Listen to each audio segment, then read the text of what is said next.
சங்கீத பகுதியை வாசிக்க எங்களுக்கு சுஜேஷன் நம்பலாமே.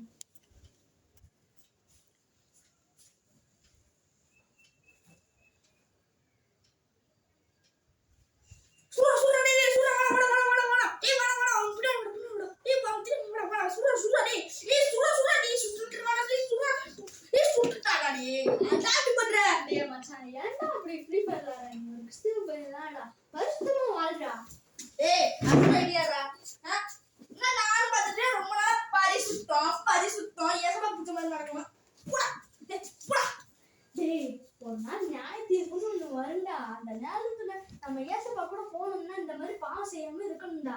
டேய் ஓடா கிறிஸ்டின். சரிடா பாத்துக்கலாம்டா வாடா.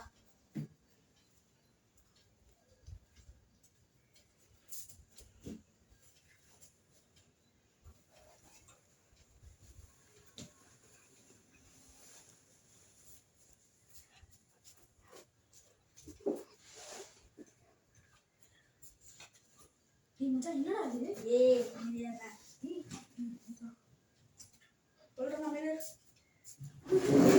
என்னோட பொம்மி காணுமே. எனக்கு ட்ரெஸ் அப்பா வாங்கி கொடுத்தாருன்னா அப்பா திட்டுவாரு. என்ன செய்யறது? அந்த அண்ணன் போய் கேட்டு பார்க்கலாம். அண்ணே என்னோட பொம்மியா இங்க போய் ட்ரெஸ் வாங்கி கொடுத்தாரு பாத்தீங்களா? அது எனக்கு தெரியாது. போயா பாப்பா. சரி பாப்பா இதுதானே பாப்பா உன் பொம்மை? ஆமாடி. இதுதானே பாப்பா உன் ட்ரெஸ் பை? ஆமாடி. இந்த தேங்க்ஸ் லே.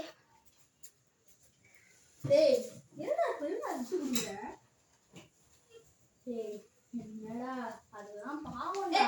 நான் பாத்துட்டு அன்னைக்கு நான் விளையாடிட்டு இருக்கத புடிச்சு கிடக்குறேன். இது என்னன்னா நான் எடுத்து வரேன்னா அது போய் எடுத்து புடிச்சிட்டு இருக்கேன். என்ன அடிச்சிட்டு இருக்க நீ? டேய் மச்சான் என்னடா பேசிட்டு இருக்க? நீ தேவனை தரிசிக்கணுமா?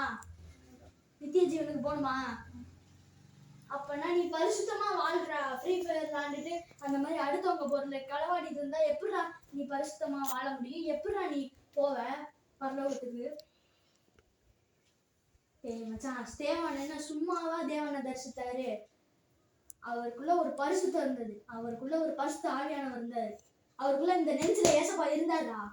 அதனாலதான் அவரால தேவனை தரிசிக்க முடிஞ்சிச்சு. சாரிடா. இனிமேல் ஏசப்பா தினமும் ப்ரேயர் பண்ணி இனிமேல் அந்த மாதிரிலாம் செல்லு பார்த்து ஃப்ரீ ஃபயர்லாம் விளையாட மாட்டேன்டா. சரி வா அப்போ நம்ம போய் ப்ரேயர் பண்ணலாம்.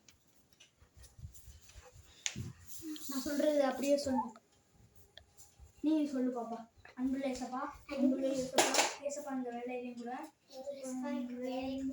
ஏசப்பா நாங்கள் பாவம் செய்யாமல் பரிசுத்தமாக வாழ ஏசப்பா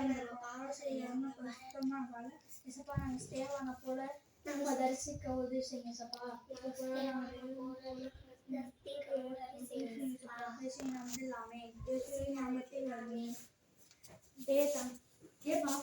பாப்பா டேய் மச்சான் இது மேல இப்படி பண்ணாதடா. சாரி கேட்கறா. சாரியா பாப்பா? பரவாயில்லை கொடுங்கண்ணே நீங்க போங்க. பரவாயில்லை. டேய் ஃபர்ஸ்ட் போய் அந்த ஃப்ரீ ஃபயர் எடுத்து டெலீட் பண்றா. நம்ம டெலீட் பண்ணி இந்த செல்ல டீம் போடணும்டா.